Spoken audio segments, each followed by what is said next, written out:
Bagaimana untuk menegakkan syariat Islam dalam kekuasaan dalam politik itu? Kalau syariat Islam dalam ibadah udah selesai lah, kita sudah terapkan semua. Semua bisa sholat, semua bisa zakat, semua juga bisa sholat tahajud, bisa puasa sunnah. Itu udah selesai. Yang dimaksud adalah syariat Islam dalam mengatur urusan bernegara, memerintah dan melarang, ekonomi, politik dan seterusnya.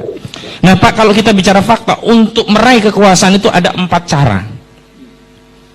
Ini fakta ya, bukan bicara syariatnya. Faktanya 4 cara. Yang pertama adalah ya ikuti sistem yang ada, bikin partai politik, ya kan, tetapkan caleg, kalau pilkada ikut pilkada, papres sebagai capres, masuk ke konstitusi, kuasai parlemen, terapkan syariat Islam dengan undang-undang melalui parlemen.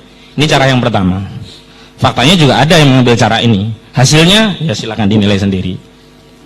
Yang kedua, syariat Islam itu kan untuk mengambil alih kekuasaan politik, sementara sistem yang ada ini kan nggak ada yang Islami, semua demokrasi. Kalau nggak demokrasi pasti kerajaan, sementara demokrasi, kerajaan, parlementer ataupun konfederasi ataupun kekaisaran, semuanya itu tidak Islami. Hatta kerajaan Arab Saudi itu tidak Islami, karena Rasulullah itu tidak mengajarkan sistem ketenagaraan yang diwariskan melalui putra mahkota, nggak Islami. Yang ada adalah sistem khilafah yang proses pengambilan kekuasaan dilakukan dengan baiat biridho wal ikhtiar.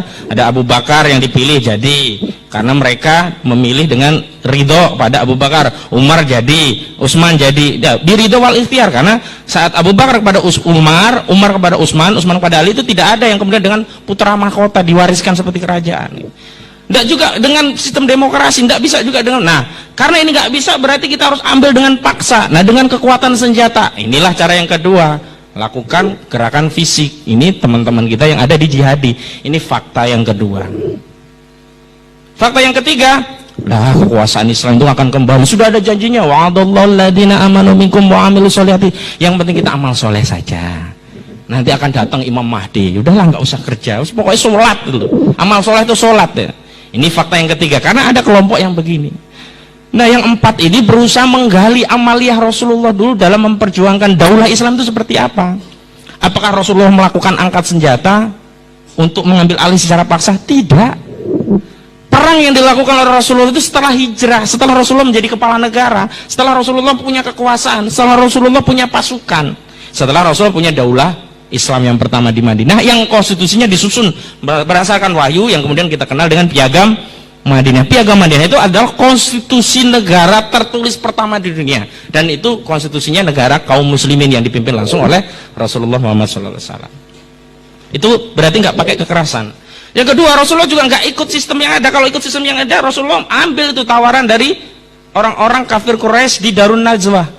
Berbagilah, berkompromilah, ya wis lah, nggak semuanya Islam, sebagian dulu, nanti suatu saat gantian sistem kami, gantian sistem Anda. Tapi Rasulullah juga tidak ambil itu gitu loh. La wada'a samsa fi yamini wal qamar fi yasari ala annahu kahadzal amru aw ma taraktu fi. Nah, itu kan sudah jelas, nggak kompromi sifatnya Rasul. Tapi Rasul juga nggak berdiam diri, berdoa. Padahal doanya Rasulullah makbul. Islah yang penting amal soleh, salat. Tapi Rasulullah selalu dakwah. Dan dakwahnya Rasulullah itu ngomong, nah tadi dijelaskan ngomong, tapi ngomongnya yang mengarahkan kepada perubahan tadi gitu loh. Menjelaskan ide-ide kufur di tengah masyarakat. Coba ketika itu penguasanya adalah Abu Lahab, tapi turun ayat tentang Al-Lahab, tabat yada abil abi watab. Coba kalau sekarang, apa berani kita? Orang semua menerapkan demokrasi, malah tiba-tiba kita bilang demokrasi sistem kufur. Nah, ini seperti Rasulullah berarti dulu. Abu Lahab itu tempatnya di neraka. Abu Lahab kan tersinggung, dulu dia penguasa, dia pemimpin, dia Abu Hakam, ngatur pemerintahan ketika itu ya Abu Lahab ini gitu.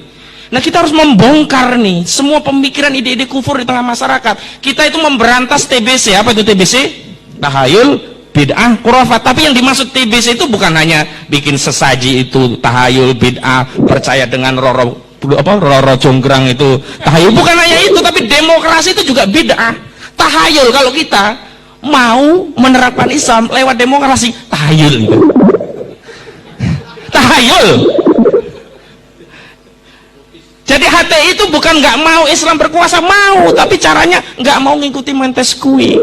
HTI menteladani apa yang dilakukan oleh Rasulullah SAW. Lama, relatif lama dan cepat itu tergantung kita taat atau tidak. Kita ingin cepat-cepat, tiba-tiba pokoknya menangkan suara, bayar bidding. Sekarang kan kalau nggak punya uang kan nggak dapat bidding. Begitu menang tersandra, harus nyari duit pulian. Akhirnya ketua partainya kena OTT KPK. Mana ada sekarang partai politik yang nggak kena kasus korupsi? Karena semua partai politik butuh biaya politik. Terus kalau begitu kan harus dakwah. Nah, dalam dakwah ini kan butuh biaya jadinya. Tadi Pak, dakwah ini memang butuh biaya. Karena butuh biaya dan itu kewajiban kita, maka kita harus membiayai dakwah tadi. Bukan cari bantuan dana. Kalau dakwah ini minta bantuan di Amerika pasti dikasih, tapi kita akan dibelenggu, diarahkan dakwahnya seperti keinginan Amerika. Dulu ada partai-partai muncul tuh diantaranya semuanya dibiayai oleh Amerika. Muncul reformasi awal tadi, karena Amerika ingin menerapkan liberalisme politik biar lebih mudah untuk mengendalikan negara ini. Politiknya dibikin liberal gitu. Ya kita harus keluarkan bi amwalikum wa anfusikum. Ya kita itu kalau mau dakwah ya jangan yang ngomong. Kita punya gaji, sebagian gaji kita harus kita keluarkan untuk dakwah. Rasulullah juga begitu, Abu Bakar juga begitu. Ketika yang lainnya itu menyerahkan beberapa hartanya, separuhnya si Umar, tiba-tiba Abu Bakar seluruh hartanya diserahkan untuk dakwah. Itu coba bayangkan. Kadang-kadang kita itu di dakwah itu malah mau cari duit gitu loh.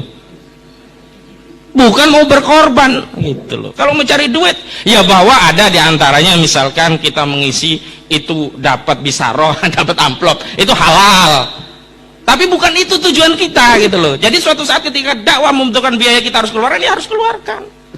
Ya, kalau kita mencari bantuan lewat proposal itu menyerahkan leher. Nggak ada perjuangan menyawarkan proposal itu kalau nggak bisa disetir, pasti disetir gitu loh.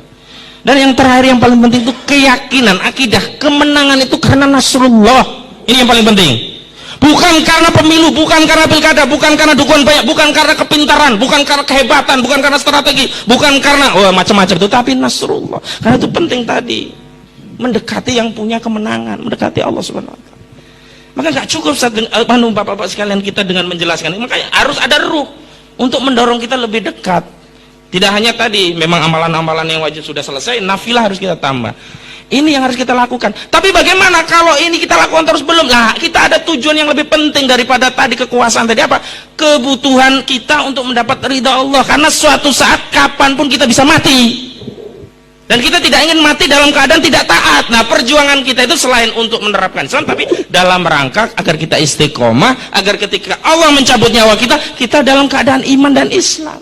Dan itu yang membuat kita apa? Selamat nanti. Ada orientasi pribadi. Selain memikirkan umat yang banyak ini dengan syariat Islam, ada orientasi pribadi kita biar selamat di akhirat gitu loh. Nah, ini yang membuat kita tenang, Pak. Nggak persoalan lama atau cepat, tapi persoalan kita terikat syariat atau tidak.